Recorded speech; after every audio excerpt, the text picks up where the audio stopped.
What's up, everyone? This is the Next Tape Podcast, episode 17, with Mikel and Tanyka. where we have conversation on different topics. So we're 2 weeks into 2024, and Well, as actually, we you know what? No. record, when this releases, will be almost a month into the 2024. But Okay. Well, we're like a week and a half or so into the new year as we record. So okay. yeah. Yeah, my math is kind of wrong, so I apologize to the crowd out there. So Listen, I didn't go to school to do math. I did law to avoid math. So that's me. okay, well, Even though you can't really avoid math entirely. so yeah, in law. we're both bad at math. So Mhm. you're smarter than us guys. So so what is today's topic today, Tanyka? So today we're going to be going into outer space for a little bit. We're going to be talking about the Devil Comet that's kind of been going around for a little bit now, as well as a ghostly comet hand that has been seen out in space. And then we're going to come right back down to Earth into New York for the bullshit that men do, because we're going to be talking about the adult survivor law that was passed in New York in November 2022 and just recently went away. It's done now as of November 2023. Yeah. That's what we're going to be talking about. Yeah. Let's go ahead and continue the conversation. Yes.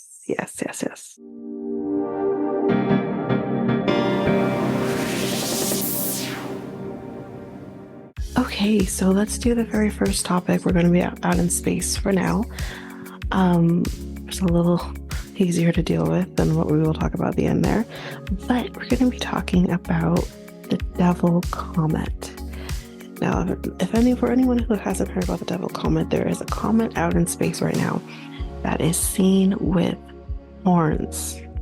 It has horns. And it also has ice volcano to light up Earth skies. Like, you can actually see it at times. I think there was a point a couple months ago you could actually see it if you had the right equipment to see it. So the Devil Comet was initially spotted, catch this, in 1812. This is how old this comet is. It was initially seen over 100, 200 years ago in 1812. So the comet has a cycle of approximately 71 years. So I'll explain that in a minute. Yeah. So Earth can anticipate the comet reaching its maximum brightness in mid-April, so it hasn't happened yet. It's working up to being at its brightest. And it's going to be positioned about 232 million kilometers, which is the equivalent for Americans out there, if you even can understand this number at all, is 14 billion, 41 million, 58 something, and whatever, a lot of miles away from Earth. Okay, a lot. So it might be bright enough that you can see with your naked eye or with binoculars, but that's not because it's going to be super close. It's because it's going to be super bright. Like I said, it's going to reach its brightest in mid-April. So this was said, by the way, by someone by the name of Teddy Carita, who is the postdoctoral researcher at Lowell Observatory in Flagstaff, Arizona. So he goes on to say, quote, "There's a chance that Pons Brooks will be bright enough," which that's what they're calling the Devil Comet, to see with your naked eye next spring, so April. But it will almost certainly be bright enough to see with even a small set of binoculars or a starter backyard telescope. The primary bit of space news next April will obviously be the total solar eclipse. Apparently we're getting a solar eclipse as well. So people should consider marking their calendars to try to see the comet just in case it's not getting as much news. It probably won't in terms of the eclipse. So probably won't. This calls for the Avengers. Oh God.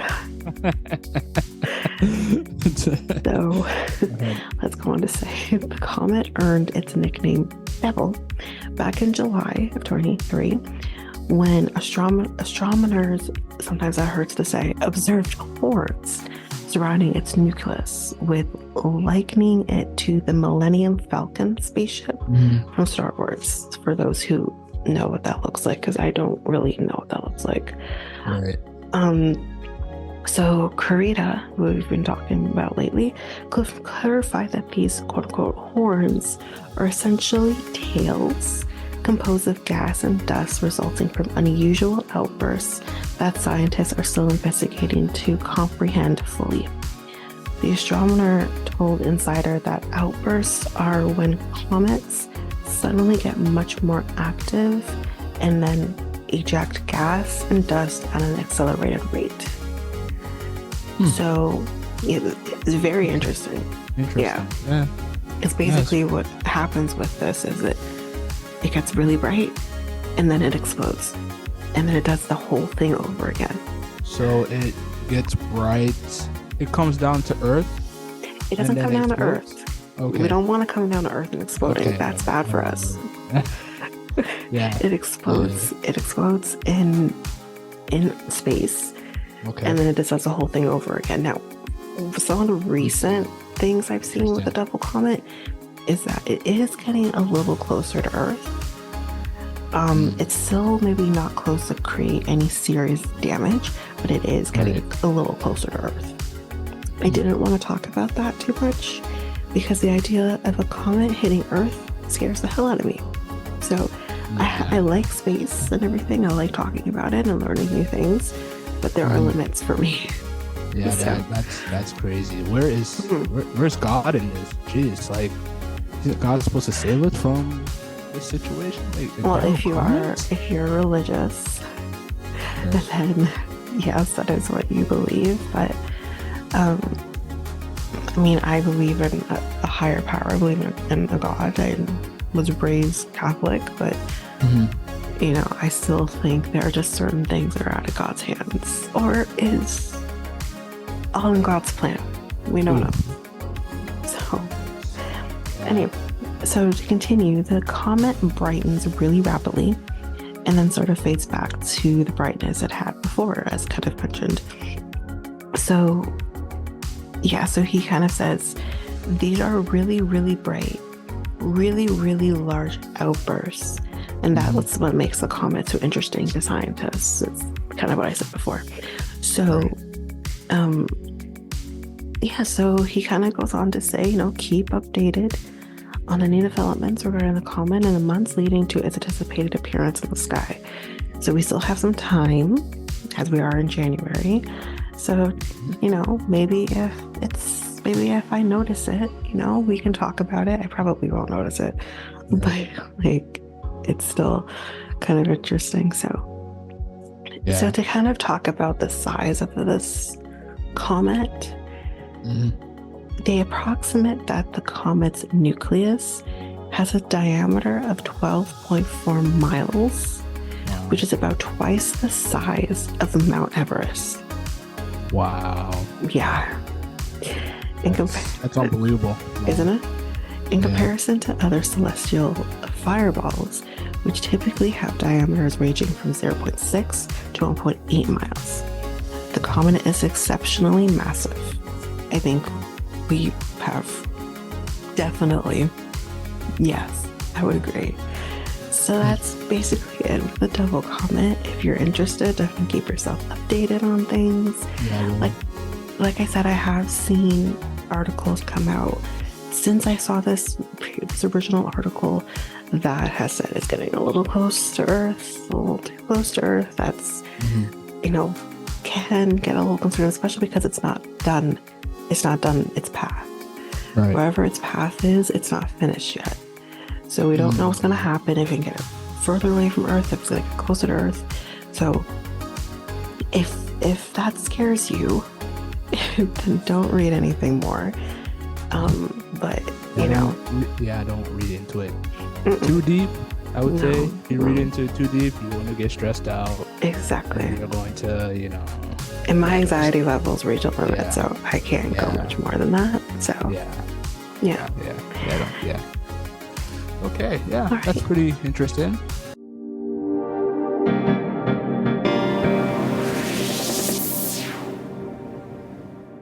So the next topic we're talking about, we're still in space, guys, is this thing that they're calling the Ghostly Hand Comet. And I actually have a picture of it, so I'll post that to our now newly socials so you can take a look at the ghostly hand. The Devil Comet doesn't seem to have an actual, I looked at the pictures of the Devil Comet, I can't see freaking horns. If I saw horns, I'm all in, but I can actually see the horns. But this Ghostly Hand Comet is wicked cool. It actually looks like a hand. It's cool. So again, we're going a little far here, going to a little bit of not just the space, but we're going to also talk about a little bit of science here. So in 1895, I'm going to butcher this name, Wilhelm Röntgen, whatever your name is, thank you for your service. He discovered the X-ray. And, this is what you use to obviously scan what's going on in your bones and stuff. And he actually created this, and he ended up doing images of his wife's hand the first time he did this, which actually kicked off what we know today. Now, two of NASA's X-ray space telescopes, apparently that's a thing, have combined their imaging powers to unveil the magnetic field, quote-unquote, bones of a remarkable hand-shaped structure in space. So together, these telescopes reveal the behavior of a dead collapsed star that lives on through plumes of particles of energized matter and antimatter. So basically, this ghost hand, it's even more creepy because the comet is dead. So it actually looks like a skeleton in a sense.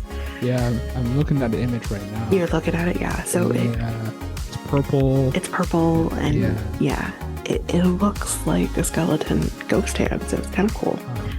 And it's essentially a dead comet. So around 1500 years ago, we're going to talk about the comet before it died. A giant star in our galaxy ran out of nuclear fuel to burn. So when this happens, the star collapses onto itself and formed an extremely dense object called a neutron star. Now, Jimmy Neutron, My name is Tim Wright. And Brady throws, and that's caught. Goes Tim Wright for the touchdown. Have you ever experienced open ear listening? You can really feel the music. Have you ever wanted more options when it comes to fashion and headphones? Well, now you do. Welcome to the future of sound.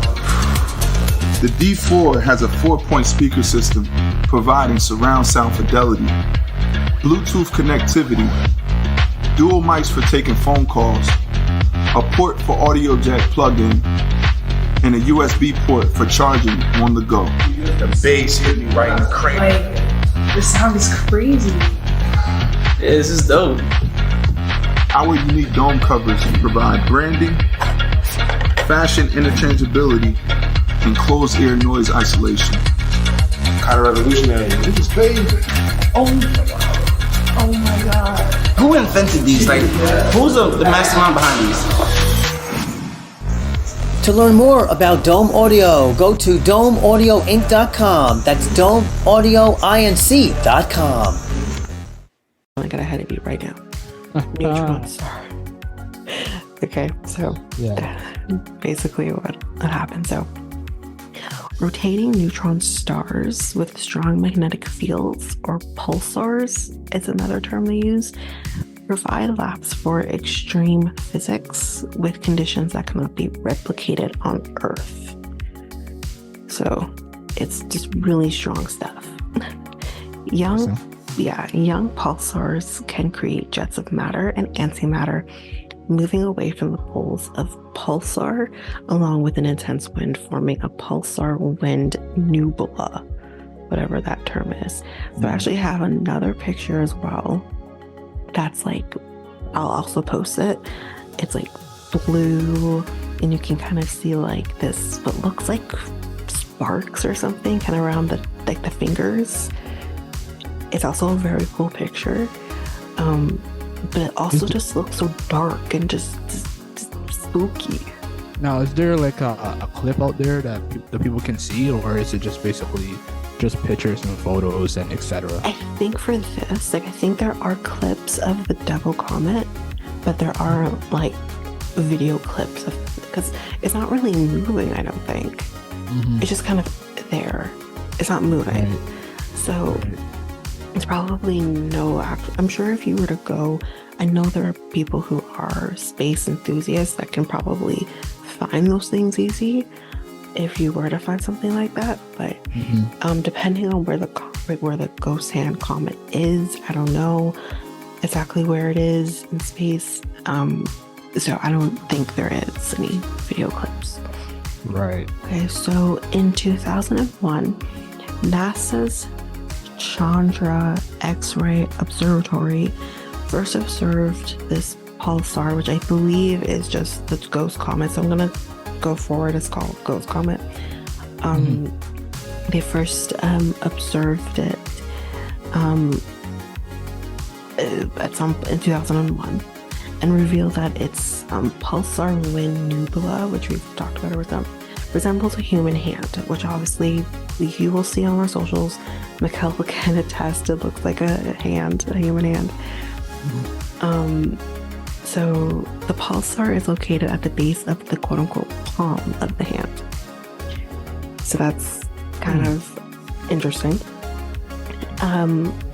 So this ghost hand, if you're interested, is located 16,000 light years from Earth. So I know that's pretty far. Like, it's far. So that's kind of that. So there's a lot of other things. There's a purple one. There's another picture of it. There's a blue one. Yes, that's the other one I was talking about. Okay. Huh. Yeah. That's so crazy. It is pretty cool. So just trying to think of what else to include here, because a lot of it is very like spacey stuff that I don't understand. So it's not as interesting easier of a conversation as a Devil Comet, but so yeah. Oh, okay. All right. That's pretty crazy. Like, you know, to believe that, you know, something like that is out in space. The Devil Comet and the Ghostly Hand Comet. Oof. Yeah. It's all spooky. Yeah, it really is spooky. And hopefully, you know, we can give you an update on it in the near future, or you guys can do your research on, you know, these articles and search them on your own. Like we said, don't look too deep into it. It's not good for your mental health. It's not good to, well, just know your limits, basically. Yeah. Just know your limits.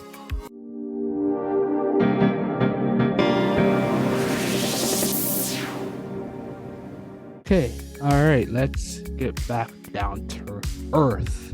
Yeah, to the horribleness that is. Yeah, horribleness. Very horrible situation. Go on. Yeah, so they call the New York Adult Survivor Law which was passed back in November of 2022 and was going to be an active law until November 2023. Like we said, it just recently ended. So it gave victims of, well, any sort of abuse, I think mainly sexual abuse, but I think other things could be tied in, which we'll talk about in one particular case that I think everyone knows about. It gave them a year in order to bring these types of cases that have happened years and years and years ago. And there's one that we'll talk about that happened nearly 30 years ago, according to her, and was brought during this year, that year that we had for it. So we can briefly talk about the law itself, what started this, why did they do this, which I think, honestly, I think it's a good thing to have. Yeah.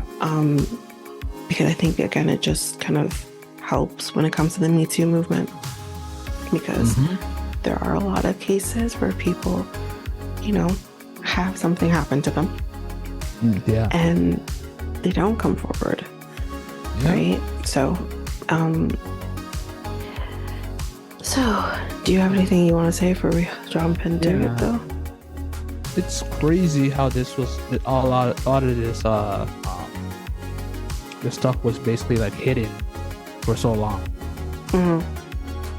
So well, when we're talking about some of these cases that we're going to talk about, especially one in particular, which we'll just say from right now, P. Diddy, or whatever the fuck he wants to call himself these days.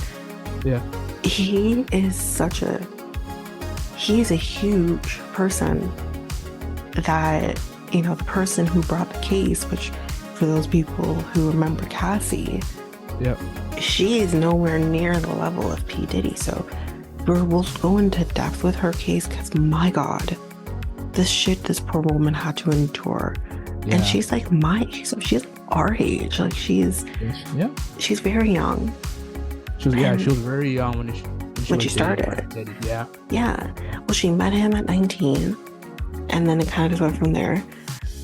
So we'll talk about her case in a little bit. But so I want to explain how the act got passed. The act was passed to acknowledge the impact of trauma on sexual assault survivors and how it may delay people from coming forward to the legal system at the time of the incident.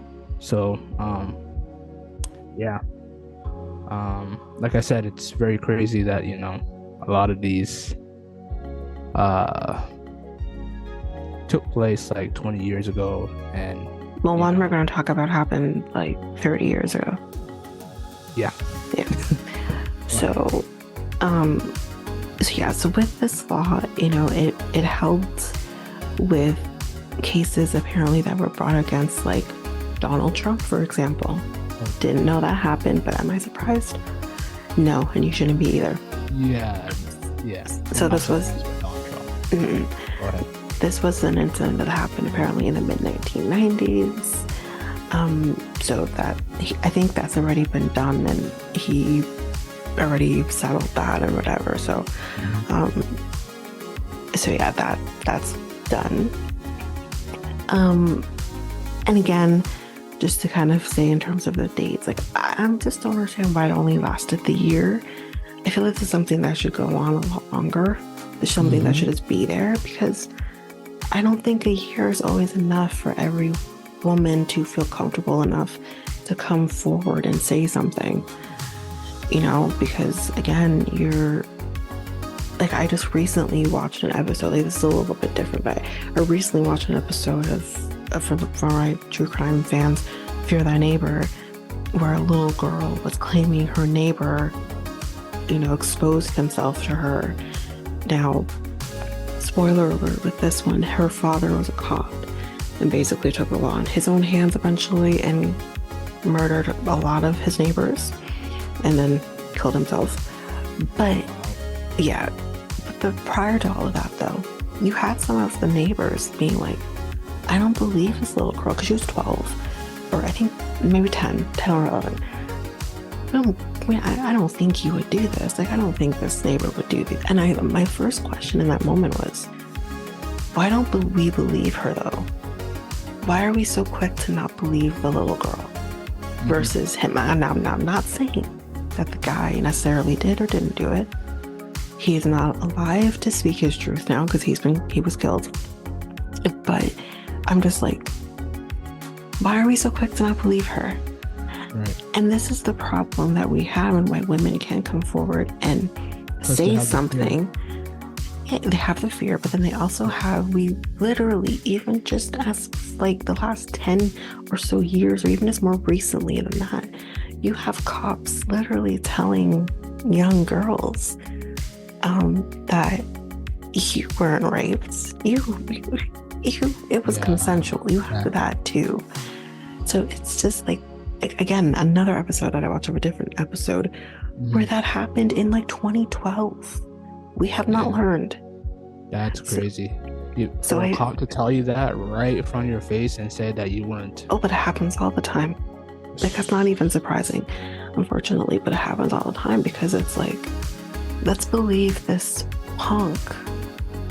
And it's actually very surprising to me, actually, that particular case, because that was a white girl and the guy was black. So I found that very interesting. I'm like, oh, you don't usually see that. But in this case, it's like, don't believe him, believe her, because he is doing this. He eventually killed somebody else that he couldn't, he felt like he couldn't have. And, well, if I can't have you, then no one can. So sometimes believe the victim, because you could end up saving another person's life. Yeah. But back to this, though. Yeah. So me and you actually have talked about one case in particular with a mayor of New York. Well, that mayor is Eric Adams now. Eric Adams is a little bit, from what my understanding, is a little problematic in many things. My first introduction into Eric Adams was learning about how he has plans to deal with the rat problem in New York. Good luck, sir, because your plan isn't working. And not to mention, your plan doesn't seem like a good plan. But anyways, that was my first introduction to Eric Adams. But then we find out that there is a woman who is bringing a case based on this law against Eric Adams. So the accusation detailed in the lawsuit dates back to an incident that allegedly occurred in '93 when Adams was a transit police officer. The accuser, her name is Lorna Beach Mathura, alleges sexual assault, battery, and employment discrimination based on gender, in addition to claims of retaliation and the creation of a hostile work environment. So Mathura seeks no less than $5 million in her case, including also, which is totally normal, if she were to win, this would also be in addition to her lawyer fees, any court fees, anything like that. Right. So Adams strongly denied the allegations. Of course he did. Yeah. And he said, quote, "People know my character, and I could just empathetically state this never took place. It is just not who I am." Well, I'll get to that in a minute. "I would never do anything to harm someone. No, first of all, Mr. Adams, we don't know you. Yeah. And even if someone close to you you don't always truly know a person. You know what I mean? Mm-hmm. So for you to say people know who I am and know my character, but maybe we don't. Yeah. And maybe what she's saying is true. Yeah. So that's not enough. Yeah, that's not enough for you to explain who you are as a person or as the mayor of New York. I do share the fact that, proof. What's the quote that people use? Is there respect to proof? Sorry, say again? Is there respect to proof? No, proven until guilty. Oh, innocent until proven guilty. Yeah, there we go. Innocent till proven guilty. Yeah. Yes. So Yeah, I understand that, but again, kind of going back a little bit to our jury episode. Sometimes in the court of public opinion, you're not seen as innocent until proven guilty. You're guilty and have to prove your innocence. And the thing is, with cases like this, which is something that I learned pretty early on in my schooling, is when it comes to sexual assault cases, especially like this, because it doesn't look like even if you are to rape someone could be smart enough to use a condom and not leave DNA on the person and stuff like that. But this case doesn't sound quite like that. It sounds more like a sexual harassment type situation here, although she's claiming battery, but I don't know. It's really hard to prove cases like this because a lot of times you need to have like witnesses to a crime, which never always happens anyway. But these are always so much harder to prove because even though you may not have a witness to like a murder, for example, you have evidence. You'll have trace evidence. You'll have DNA. You'll have fingerprints or whatever the case may be. You could find a piece of a rug or something. There's always something that will basically tie the murderer to the murder. It's so much harder when we're dealing with like sexual assault or sexual harassment or rape or anything like that. So it's just so much harder. But that's why, men get away with it. Yeah, I just don't understand men that just don't learn. Because it's a power trip. It's a power trip. Let me say this for those who aren't fans of true crime, don't watch it. Rape or sexual assault of any kind is not about sex. It's about power. Yes. It has nothing to do with the act of getting off. It has to do with the power. That's what the perpetrator gets off on, is having power over you. That's it. It's disgusting. And it's very disgusting. And unfortunately, there are a lot of women, even women on this podcast, who have experienced that before in different things, in different ways. And it is very disgusting. And in the moment, you'll give excuses to that person. Because in my case, it's partners that have exuded their power. And it's just like, no. And it's always that fear in the back of your mind that shit's going to happen again. But it's all about power. It's nothing to do with anything else.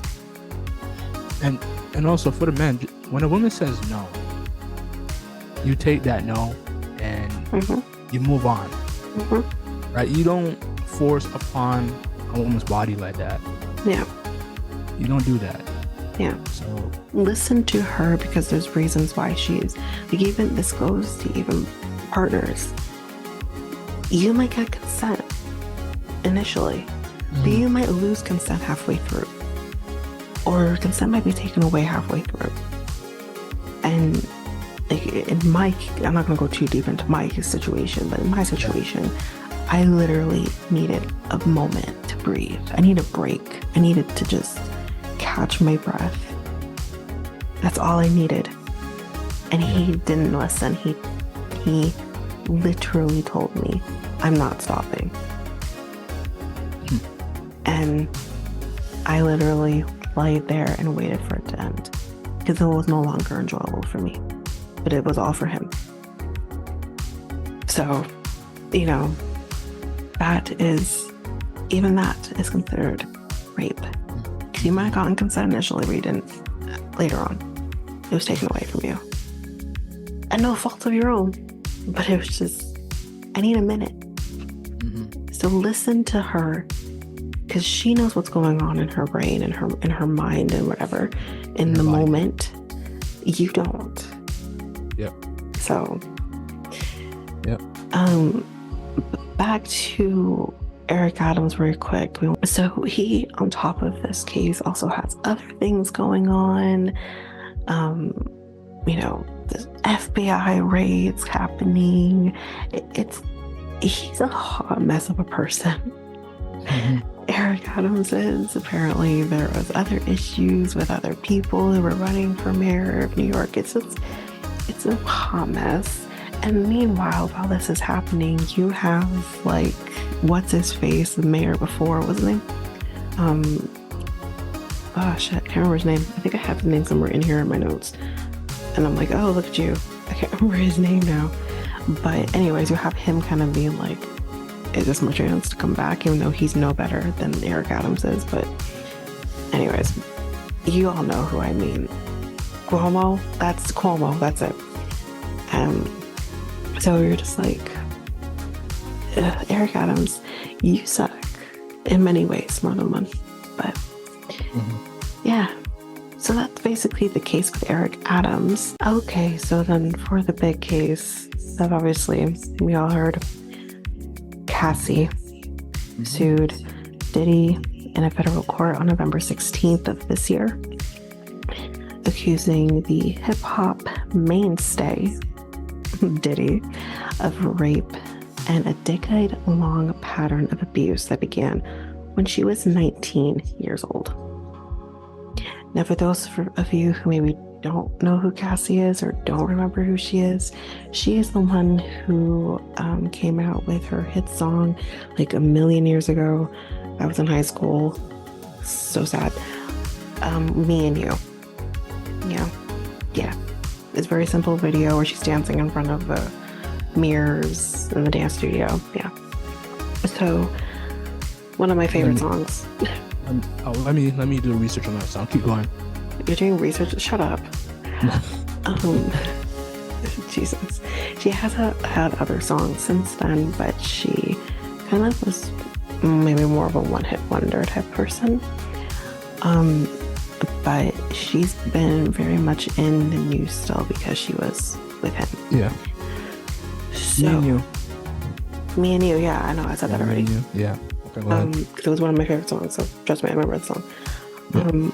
So, the R&B singer who was signed to his label, Bad Boy Records, and actually in the video, she does say Bad Boy Records, or Bad Boy in the end of the song. So she was signed to them. She alleges sex trafficking, human trafficking, sexual battery, sexual assault, and gender-motivated violence, among other causes of action. This is some shit. Okay. The filing claims his controlling behavior started when she met him in 2005. So around the time that she would have released her single. So after she signed a deal with him, with his record label, which would have been the following year, he allegedly exerted complete control over her life, including her apartment, car, clothing, and even her medical records, to keep her under his thumb. This is sick. Yep. This is really sick. According to the lawsuit, he went so far as targeting rapper Kid Cudi, who briefly dated Cassie in 2011 during a rough patch in her relationship with Diddy. So she's alleging he kind of was going after him as well. We'll get into what happened there in a little bit. So just one day after Cassie filed the lawsuit, she settled with him out of court. So He's guilty. That is the thing. And we'll get to what he has to say about settling so quickly. So we will get to it. Right.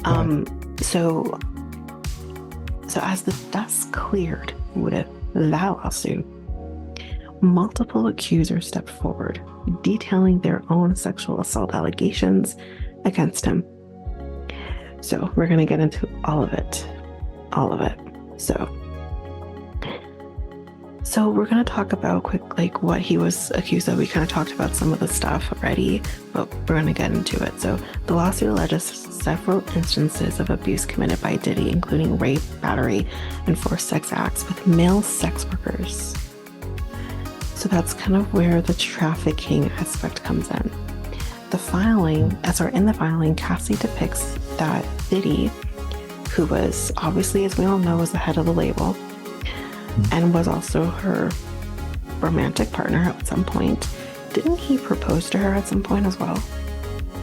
Like a few years back? Yes, he did. Yeah. He did? Yes, Okay. he did. Yeah. So she's claiming that he is a textbook abuser, luring her into what she first perceived as a fatherly, protective relationship. This is sick. Only to find herself in an unequal and violent sexual relationship. So it's like he was grooming her initially and then had a romantic relationship with her at some point. So Yeah, that's.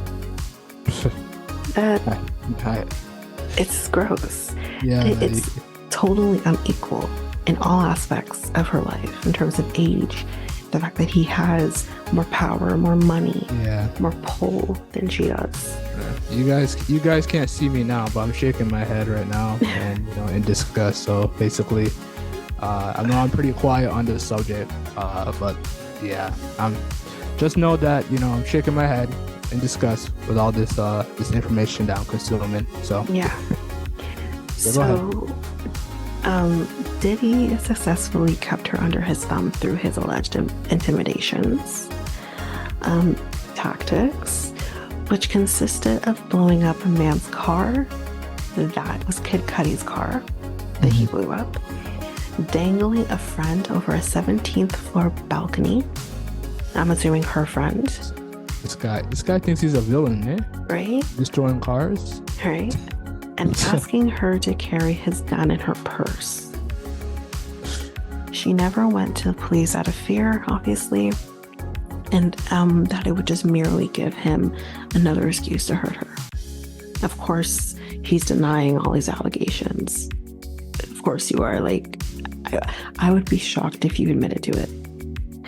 So, Cassie, whose full name is Cassandra Ventura, was held down by Diddy and endured over a decade of his violent behavior and disturbed demands. For Cassie, the dark times were those she spent trapped by him in a cycle of abuse, violence, and sex trafficking.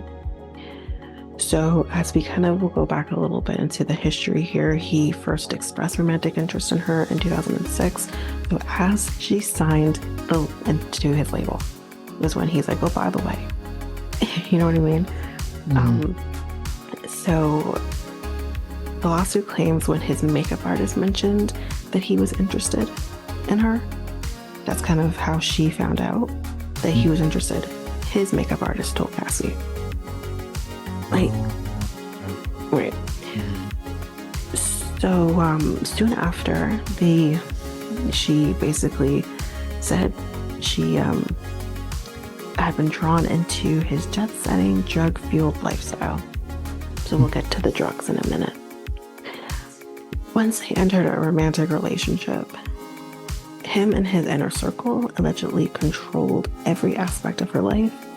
The lawsuit claims those close to him turned a blind eye to physical abuse. I'm going to say this right now so I don't forget to say this later. Right. Does this not at all sound like a certain person who's currently dealing with his own lawsuits, his own criminal cases right now?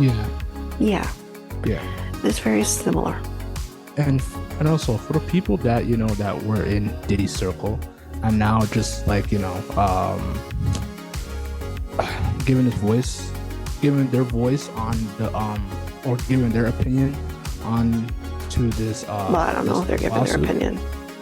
Because you were in his circle and now all of a sudden basically You have shit to say. Yeah. How come you didn't protect her, or how come you weren't there to I mean, everyone wants to say they're afraid of him, they're afraid of him, they're afraid of him. Listen to me. That's crazy. I could squish Diddy with my fucking foot. He's not someone that you need to be fucking afraid of. Sorry. I mean, One person all has to do is punch him in the face and it's done. Yeah, You know what I mean? if you point, try to be in their situation. I understand. I understand That's it's disgusting. But like, no, I understand that. But here's what I'm gonna say. yeah, What if that was your daughter or your sister? I wouldn't. I'm sorry, but like, Yeah. no one has that kind of power. Nobody. Yeah. No human being. This is why humans should not have that kind of power. So, no one's above the fucking law. Yeah. I do. I 100% agree. I understand that, he will probably blackball you to his other people that he knows. Like, he probably will, like, if he knows somebody. I get that. Yeah. But there are other jobs that you can get. There are other states you can live in that he is not in. There are other places you can. I'm not saying moving out of state is easy thing to accomplish. I'm not saying that. But what I am saying is you don't have to work in this world where he is going to say, don't hire this person. You can go to somewhere else where Diddy has no fucking pull. Literally. Can you imagine if Diddy goes to freaking like trucking companies that don't hire this person? Like, who the fuck are you? Get the fuck out of my business. Like, you know what I mean? Like, Right. It's enough. Enough of it. I just think people who are that powerful are just disgusting, and And it's making me sick that I'm seeing a lot of black men who are being fucking exposed in this way. Listen, it is really fucking difficult for black people to get ahead in life. And then we see you fuckers making it even just 10 times harder because you can't get your shit in order. You can't act like a fucking human. Thanks. You have literally given another reason for people to, be racist towards us. They're not saying that should be how it should be. But that is why 100%. we're viewed differently. Yeah. And unfortunately, similarly to R. Kelly's victims, Cassie is a woman of color who is going to be viewed as, well, what are you doing? You sex thieving, you know what I mean? Because that's how black women are apparently viewed. We're viewed as sex demons or something. Like, no, we just enjoy sex like every other, race of people, I'll take it a step forward. Bill Cosby. Well, seeing Bill Cosby is a little bit of a different case here because he wasn't just targeting women of color. If anything, most of his victims were not women of color. Well, multi. So they were believed more so than R. Kelly's. I mean, come on, again, R. Kelly seen on tape pissing on a 14-year-old girl and nothing was done. But as soon as, and I'm not saying that it shouldn't be this way, this is how it should be for anyone. But as soon as you had like our Bill Cosby's victims, his white victims coming forward and saying something was when they're like, oh, okay, well, maybe that is true then. You know what I mean? Right. Even Harvey Weinstein, again, all white. And they were all believed without a thought. Right. So what I'm trying to say is it's just very different for women of color when it comes to being believed, when it comes to sexual assaults. So, and for Cassie, unfortunately, it's a double whammy because she is a person of color and she's also part Asian. So it's just like, So it's just like, what are you doing to make him like be that way? That's what it always is. So it's just so different for women of color. So his inner circle ignored it. They say that beatings were witnessed by him. So him beating her, So it was witnessed by staff and employees, but no one dared to speak up against their frightening and ferocious boss. So Cassie said she never went to the police for fear, as we mentioned before, because it would just cause them to hurt her more. In one particular instance of abuse that happened in 2009, he allegedly kicked her repeatedly in the face, making her bleed, and had his staff hide her in a hotel room. Every time she hid, Mr. Combs' vast network of corporations and affiliated entities found her, and those who worked for him, for Mr. Combs, companies implored her to return to him. This was said in the filing. What goes through your mind treating a woman like this? Power. I know, but That's all it is. I can show you that I can be the big bad wolf and I can be bad. You know? I mean, guys, come on. He named his freaking record Bad Boy Records. Come on. It was right there. You're staring us in the face for the longest time. Similar thing with R. Kelly. Him calling himself the Pied Piper. Staring right at us in the face. Yeah. We just ignored it. So, many went as far as to explicitly state that her failure to return to Mr. Combs would hinder her in some way. So, it would hinder her success in the entertainment industry. And if you think about it, it's like there were times where we saw her, we didn't. But she'd come back and forth. When she wasn't consistent when it came to her career. So I do wonder if that's because of him. And not so much because of her ability to create music and whatever. I do wonder that. So, I don't know. It's hard to say. According to the suit, Cassie suffered memory loss from copious substance use, and she also had suicidal ideation during her relationship with him. I mean, wouldn't you? Yeah. The court papers cite an instance in which an MRI results went directly to him. Probably she had to get an MRI done to her brain because she was suffering memory loss. Let's remember here, she's very young and already experiencing memory loss. So she probably went to the doctor, did an MRI, and it went directly to him, not to her. Again, that's illegal. That is illegal. That's one crazy. Should have access to anyone's medical records unless otherwise stated.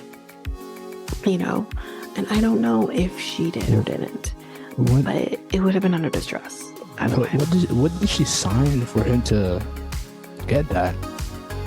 You can sign an authorization. Is it different in America than Canada? No. So what basically, like, for example, when we have to order medical records and stuff like that for our work, we have our client sign what is called an authorization, or also called authorization and direction, which basically states our client gives us their permission to get their medical records. They sign and date it, whatever. That is basically what happens. But our clients aren't signing it under duress. She probably is signing it under duress. If she's even signing it at all. Yeah, but she still would have been an adult and she can sign as she so pleases. But if you're signing something under duress, that is no longer a legally binding document. It's capacity. It's, when it comes to contract law, one of the many things that it needs to be determined when signing a contract of any kind is capacity to do so. And she would have lacked that.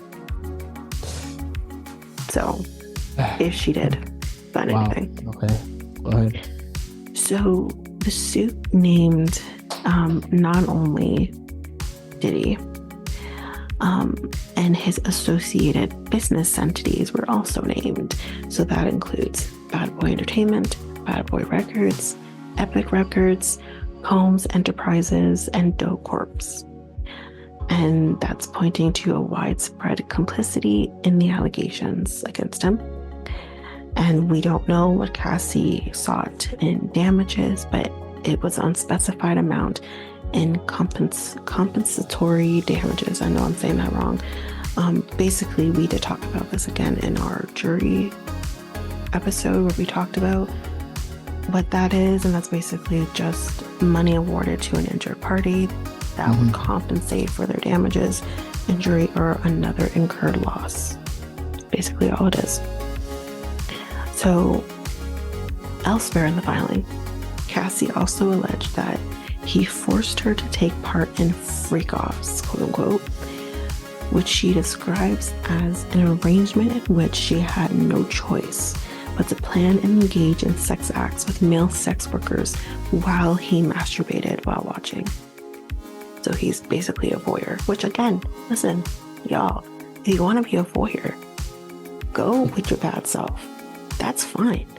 Everyone is entitled to their kink. There's a different term for that too. Is it a cock?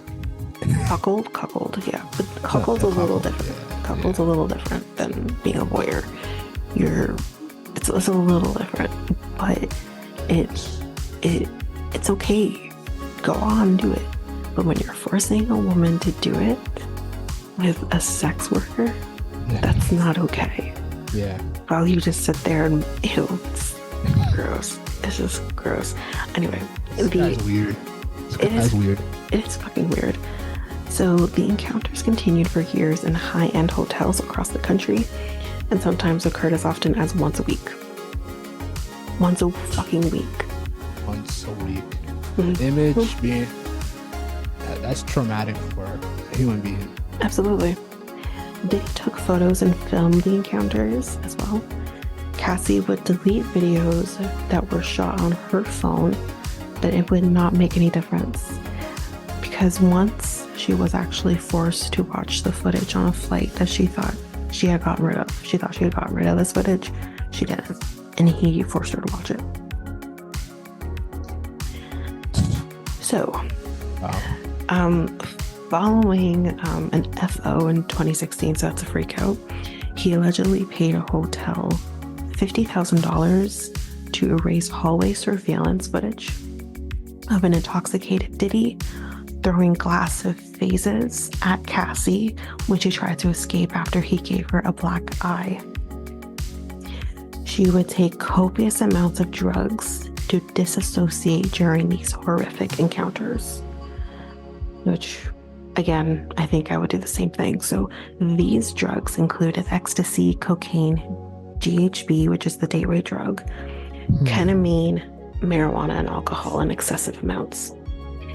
Jesus. And the excessive substance use led to addiction, which I think, again, that's not surprising at all. Jesus. Yeah. Wow. There's more. We're not done yet. The lawsuit suggested also, as we talked about, Kid Cudi's car being blown up in 2012 in retaliation for the rapper's brief relationship with Cassie. Diddy once said he would target him. He actually said he would target Kid Cudi. Around that time, Kid Cudi's car was exploded in his driveway. In a statement through his spokesperson, so Kid Cudi's spokesperson, he confirmed Cassie's account and said that this is all true. So we have that. Diddy forced his way into her home also and raped her in 2018. So I guess when they weren't together. According to the filing, while she repeatedly said no and tried to push him away. Following the incident, Cassie left him for good. After that, she ended her association with Bad Boy Records in 2019. So, what do we know about settlement? So we're not going to know a whole lot about settlement. That's not unusual. So the two parties, as we I just said, did not disclose terms of the settlement, which came just one day after Cassie filed the lawsuit. And quote, "We have decided to resolve this matter amicably." This is what Diddy said on November 18th. He then continues on to say, "I wish Cassie and her family all the best. Love." Fuck you. Yeah, that's Fuck probably you. what she. That's probably what she was thinking too. Oh yeah. Think, Fuck you about. I wish you fucked up her world, and her family's picking up those pieces along with her, and then you want to say love? Fuck you. Honestly, man wanted to change his name to Brother Love. God, I hate him. Anyways, I mean, I've never been a huge fan of Diddy. Never been a huge fan of him. I wasn't. Like, there's only that one song, Bad Boy for Life. Nah, I have to delete that song. I'm done. I can't sing the songs no more. You know, he does kind of say in one, I don't know if it's the same song or a different song, where he says, "Don't push me because I'm close to the edge." Don't push him off the fucking edge. Just push him off the fucking edge. We're done. We're done with you. We're gonna start over. And the Biggie songs too. That's the thing. I'm not gonna avoid Biggie because of him. Yeah. Thank you for giving us him for the short time we had him, but like, it's just, fuck you, man. You know, you gotta know. Because the thing is, what we know about Biggie is that he was a really sweet man, loved his mom, seemed to love his kids. I mean, he didn't always make the right decisions when it came to choices when he was married to another woman, but he seemed to be really caring of the people around him. I would love to know what he would think about something like this. Oh yeah, I would have loved to know. Same with Pac. I want to know. Well, Pac wasn't involved with him. You gotta remember that. Yeah. Tupac wasn't involved with Diddy at all. He was with Suge Knight. He wasn't involved with Diddy. It was Biggie.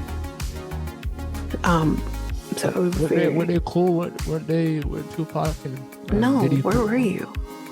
They weren't cool. They were also cool. They were at one time, but then that eventually stopped out of nowhere. They weren't cool. You talk about anyway. So by reaching an agreement out of court, Diddy avoided new likely damaging evidence being made available during the process of legal discovery. And he goes on to say, okay, so this was his lawyer, sorry, that said this. So, quote, "Just so we're clear, a decision to settle a lawsuit, especially in 2023, is in no way an admission of wrongdoing." His lawyer continues on to say, Mr. Combs' decision to settle the lawsuit does not in any way undermine his flat-out denial of the claims. He's happy they got to a mutual settlement and wishes Miss Ventura the best. Which, again, settlement, like when we do settlements in our cases, and we have to do a final release, it literally states in the final release, unless otherwise, it literally states in the release, this is not an admission to guilt. We're not admitting that we're at fault. Really? It's not admitting? He's not admitting that he's guilty by, settling? Just because you settle out of court does not mean you're admitting guilt. It is not an admission of guilt. No. Interesting. Not at all. Yeah, only a court of law can determine your guilt. Okay, so why did he not go to trial with this? If he feels it? Because he's guilty. Let me put it like this. Yes, it's not an admission of guilt, although people are going to put two and two together and say you're probably guilty. But in the terms of a court, in terms of the law, he's not guilty. So if he goes to trial, right, things are gonna come out. The process of the of the law is it's a long process, first of all. And secondly, and you gotta remember, I think she's doing him civilly, so it's not a criminal court. And the burden of proof in a civil court is very different than a criminal court. 9 times out of 10, you're found guilty. Okay. So I don't understand the things can come out during a trial that can make things just 10 times worse. She could say things during what we call here a discovery, and it was called a deposition in the States, which she could say during that time is all on record. All you need to do is get a transcript. It's all on record. And it could just make things so much worse. You can't put everything in your claim. But that is what your discovery is for. Interesting. So, yeah. Wow. So Cassie's civil suit was brought under the, as we've talked about, obviously it was brought under the Adult Survivors Act, which is a New York law that gives the victims of sexual abuse who were 18 or older at the time of the alleged instance, gives them the chance to come forward and say something. And obviously, as we can kind of tell, she brought this right before the law expiring, like literally like a week before. So I don't know if that was strategic on her part. I'm not sure, but it worked. It definitely did. It brought a lot more voices out there for other victims. So. So she said, I quote, "With the expiration of the New York Adult Survivors Act fast approaching," she basically said, "It became clear that this was an opportunity to speak up about the trauma I have experienced and that I'll be recovering from this for the rest of my life." Thanks to the passage of the act, she's now ready and able to also confront her abuser and to hold him and those who enabled his behavior accountable for their actions. So we're going to quickly talk about how the music industry has been affected by this, or how some people are coming forward about this. Right. So singer-songwriter Tiffany Red, who I've never heard of before, published an open letter to Diddy in Rolling Stone on December 7th, basically siding with Cassie and her claims. Red said she became close to Cassie in 2015 while writing an album that Diddy never released. The musician was also present at Cassie's 29th birthday party, where Diddy allegedly screamed and cursed at her after his verbal abuse disrupted karaoke with friends. Red claimed she saw the rapper drag a drugged Cassie to a quote-unquote freak off. So she actually witnessed that happening. She also said Cassie confided to her about the physical abuse that was happening. On a separate occasion, Diddy's treatment of herself and her friend triggered PTSD, paranoia, and anxiety. So in this letter that I think she kind of wrote to him, she says, and I quote, "The power of balance makes it nearly impossible to fight back and terrifying to speak up. But despite that, here I am, standing beside my friend. There are moments in life when some of us have to face the hard choice of speaking truth to power or not. This is one of those moments." I agree. You're gonna love this. 50 Cent immediately got to work on a documentary about Diddy's sexual assault allegations. So he's coming out with a doc.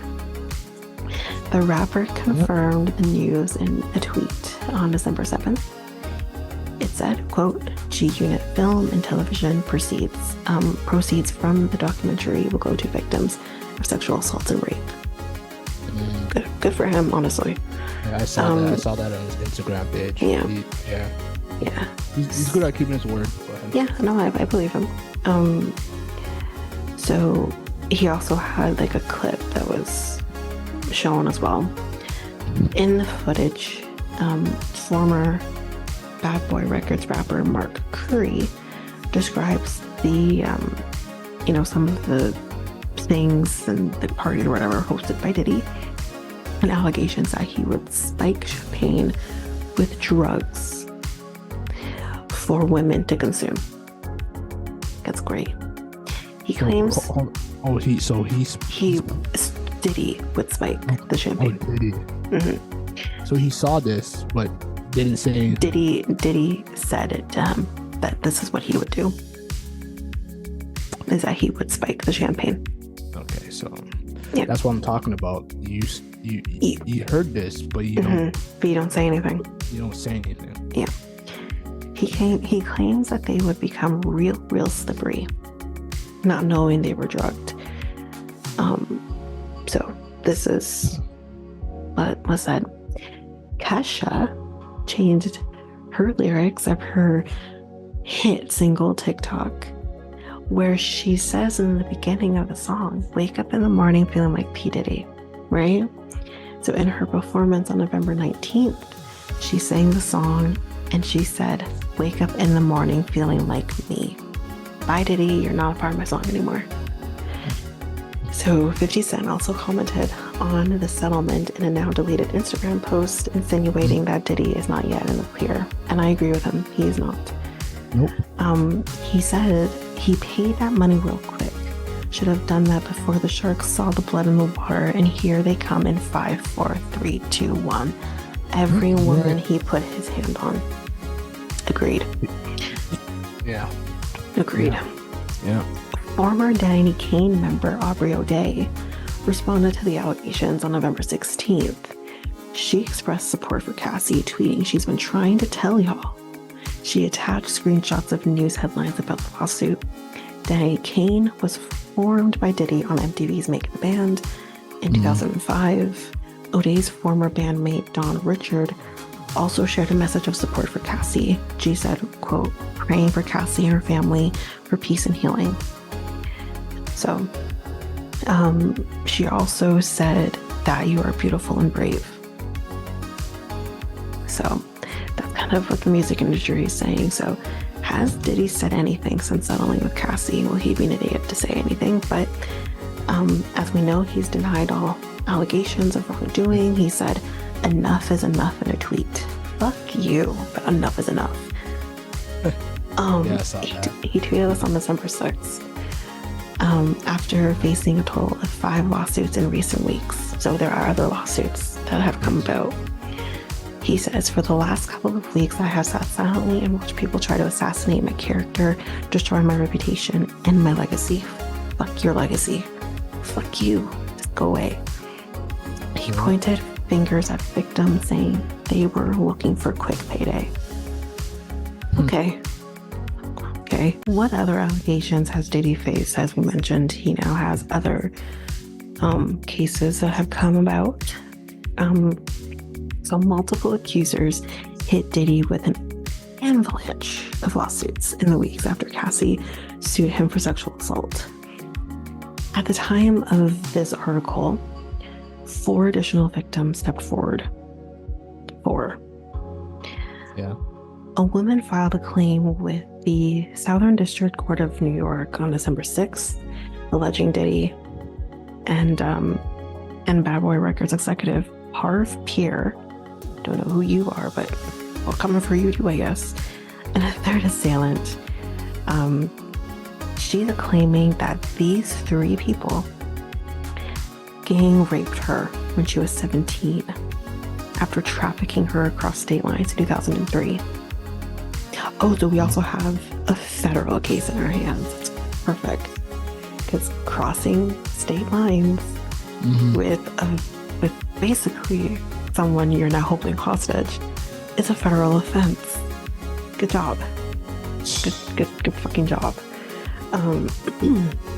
Seeing 2 other women bravely speak out against Diddy and Mr. Peer, and respectfully this other person, it gave her the confidence to tell her story as well. This is what is in the lawsuit. Diddy's lawyers filed formal appearances against this case on December 21st, and they're going to be responding to the full lawsuit by February 20th. So this is something I definitely want to keep our eyes out on and see kind of what happens with this. Yep. We'll keep the people updated.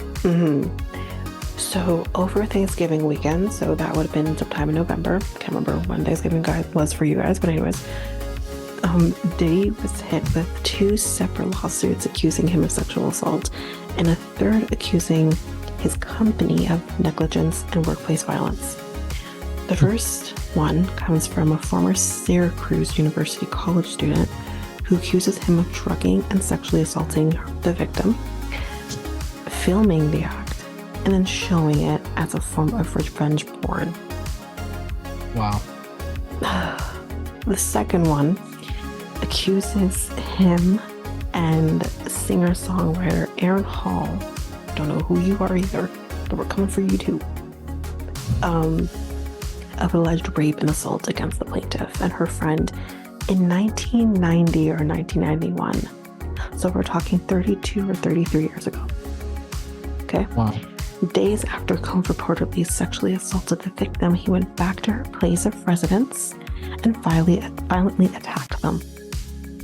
So not only did he sexually assault these two people, but then he went back and did more damage. A woman named Pierre and Diddy's business entities and sexual assault and workplace harassment lawsuit as well, claiming, quote, Pierre engaged in a year-long pattern of grooming that eventually turned violent on multiple occasions between 2016 and 2017. 2016, 2017. Mm-hmm. So just recently. This is the last little few years. Additional allegations resurfaced after Cassie's lawsuit first came to light. A 2019 interview with Virginia V, which we'll get her full name in a minute, detailed alleged instances of physical abuse. In a conversation with the controversial internet personality, Tasha K, Diddy's ex-girlfriend, I'm not sure if one of these two people are Diddy's ex-girlfriend, but anyways, accused him of once, this is a trigger warning, a massive trigger warning. This is involving cautious people. Pregnancy loss to its darkest degree. He was accused of stomping on her stomach, punching her, and trying to pay her to abort their child. So he was basically trying to force a miscarriage by doing what he was doing. He stomped, this is a quote, he stomped on my stomach really hard, like took the wind out of my breath. So this is Virginia V, so she's the ex-girlfriend. And her real name is Gina Hewen. I'm sorry if I said your name wrong. So she goes on to claim, I couldn't breathe. He kept hitting me. I was pleading to him, can you just stop? I can't breathe. She added that everyone around Diddy allowed the abuse to occur. He was mentally, emotionally, and physically abusing me. He would also compare me to Cassie and tell me that I'm the bad one, she's a good one. Yet, you still treated Cassie like absolute garbage. Yeah. I'm confused by you. Diddy's former personal chef, her name is Cindy Ruella, filed a lawsuit against him in 2017, claiming sexual harassment, failure to pay overtime, and retaliation. Ruella alleged Diddy would regularly ask her to serve food to him and his friends immediately following sexual activity that was put to her. The men would be naked during the post-coital meals. Let me rephrase. I don't think it was directed to her, the sexual activity. So they would be having sex with other people and then ask for food because, well, if you've ever had sex with a man before, they tend to get hungry afterwards, right? Yeah. But instead of getting clothed and eating a meal like a normal human, they would still be naked post-coital. So this was in the lawsuit. And Diddy once asked if she liked his body. Ew. Weirdo. Disgusting. He settled the lawsuit with Ruella in 2019. No terms were divulged, which, well, again, not surprising. In the years prior, Diddy allegedly assaulted his son's football coach in 2015. On top of blowing up Kid Cudi's car in his driveway, he also fought him at a club in 2012 and was sued for ordering a promoter's assault in 2007. So he basically hired like a quote-unquote hitman on someone else back in 2007. In the 90s, in the 90s, he pled guilty to a reduced assault charge after he attacked the president of Interscope Records, with a chair, a telephone, and a champagne bottle over a blasphemous Nas video that includes a scene of two men crucified. There's a way to handle this, than that. The judge sentenced him to 1 day in an anger management program. 1 fucking day. Here's a slap on the fucking wrist. Wow. But that's everything. That's everything having to do with Diddy. Which is a lot. There's probably a lot more that we don't know. I'm sure. There's stuff on him with Kim Porter as well. So that's another story. Jesus Christ. Yeah. So that's another story. But this is, again, like I said before, feels so similar to R. Kelly. The difference being, Kelly was targeting underage girls versus, Diddy is, Cassie was barely legal when all this started. So, it's just, I don't lost words. Yeah, I'm lost words. Like, just men, please don't lose yourself like this. Do not lose yourself like this. If you do, then you're just as bad as Diddy. You're egotistical, psychotic, disgusting. That's the thing. 9 times out of 10, when we're talking about people who commit crimes, any crime, 9 times out of 10, they are a narcissist and think they can get away with it and think they will never be caught. And this is the case with Diddy as well. I think any true crime person or fan who watches true crime or whatever can think of just anyone on top of your head who you can go back to and be like, yeah, I see the similarities with this person. Like, for example, I could see the similarities with like Bundy because he thought I would never be caught. I will get away with it. I can do my own defense. I don't need a lawyer. And I'm gonna get away with it. And guess what? You don't get away with it. Maybe Diddy isn't gonna get, fried in the same way that Bundy was, literally, because he was, put to death in Florida. So obviously that's not going to be the case with him, but in so many ways, you are being put to death publicly. Because if you think this man is going to continue going and be able to continue creating music and working with artists, it's never going to happen. It's never going to happen. You're done. Yeah. You're done. Just like R. Kelly, he was done. A lot of his business ventures are suddenly cutting ties with him. So of course, that's good. That's a good thing. So he is fucked. Yeah. Here's another question. This is probably going to be the final question. To the 12 Diddy fans out there, do you separate the artist from the person into this? So for me, kind of how we saw the reaction with R. Kelly with his fans, his clearly devoted fans, siding with him after everything. I think there are a lot of people who are going to be in denial, first and foremost, of all of this. Because in the end of the day, we're not going to believe women, right? But on the other hand, I'm going to use R. Kelly as an example because I probably listened to his music more so than Diddy. And the thing with Diddy too is he's so much bigger than R. Kelly, honestly, in my opinion. Because it's not just him, but it's everyone who's come out of Bad Boy Records, right? with R. Kelly and me still choosing to listen to some of his music, it's not easy.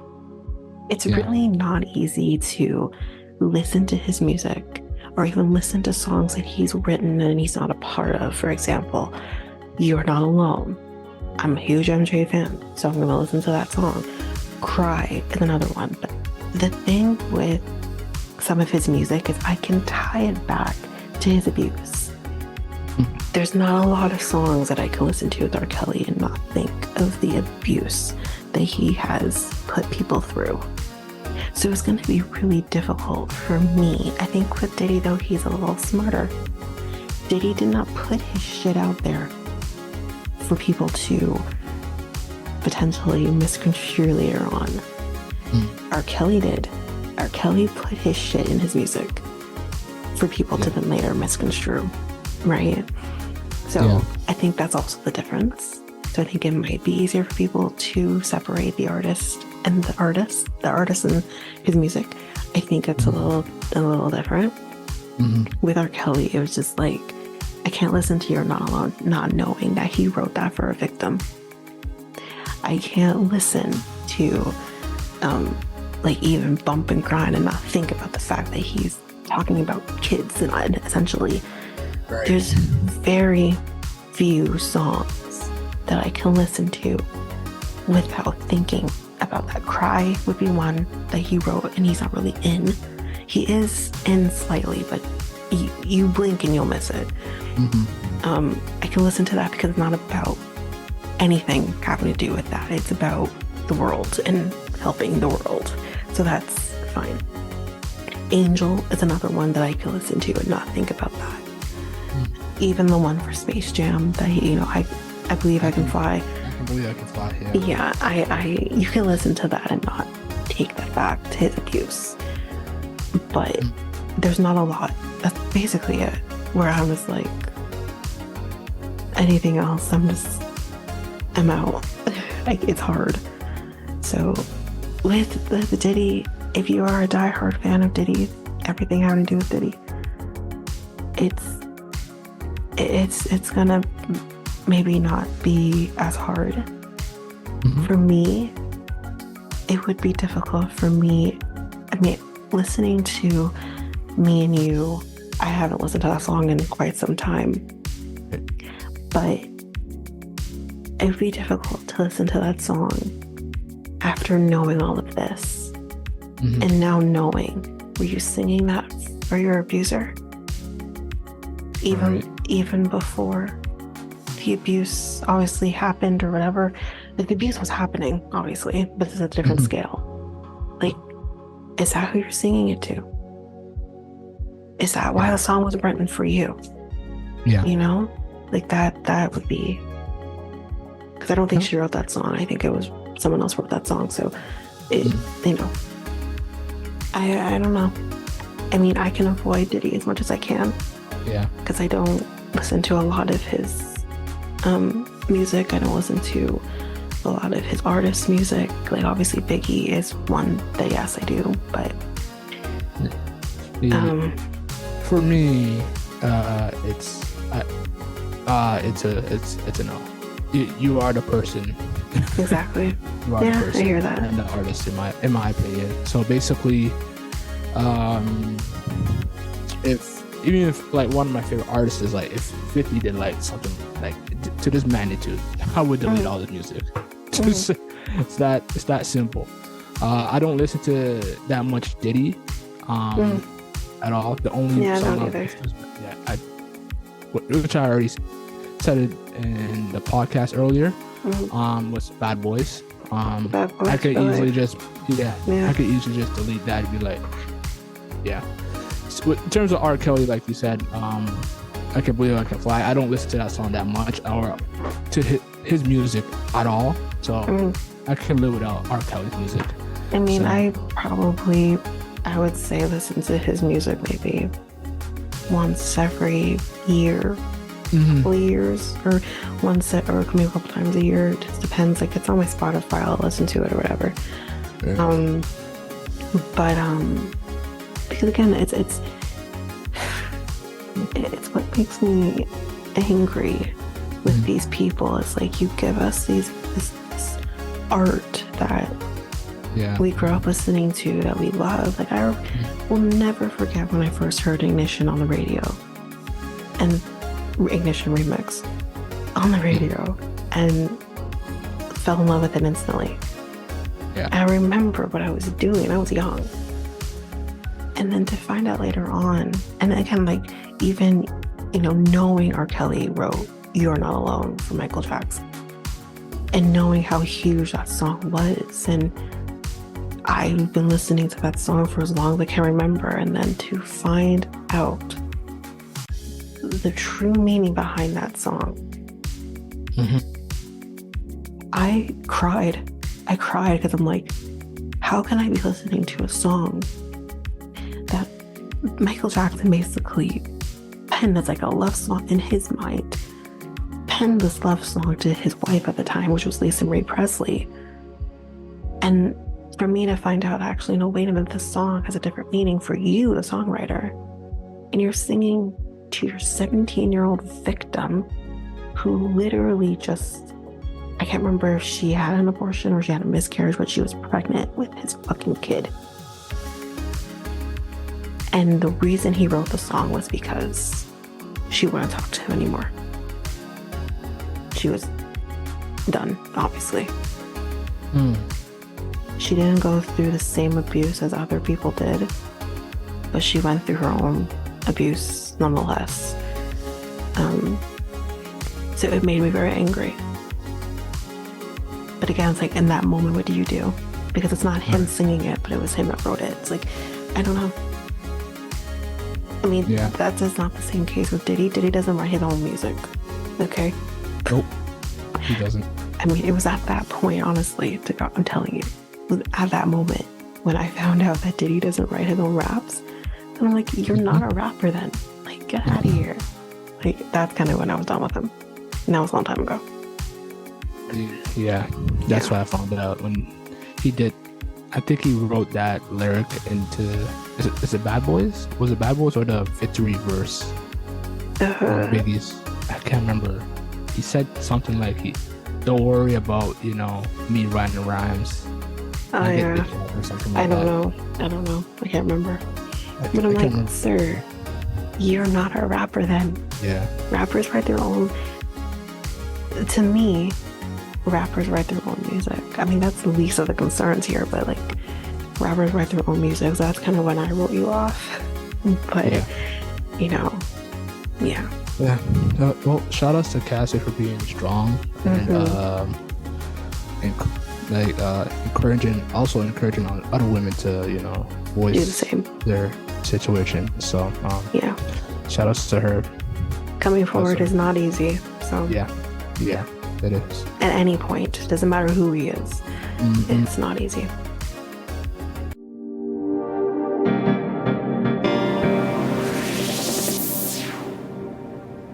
Okay, so this ends episode 17 of the Next Take podcast.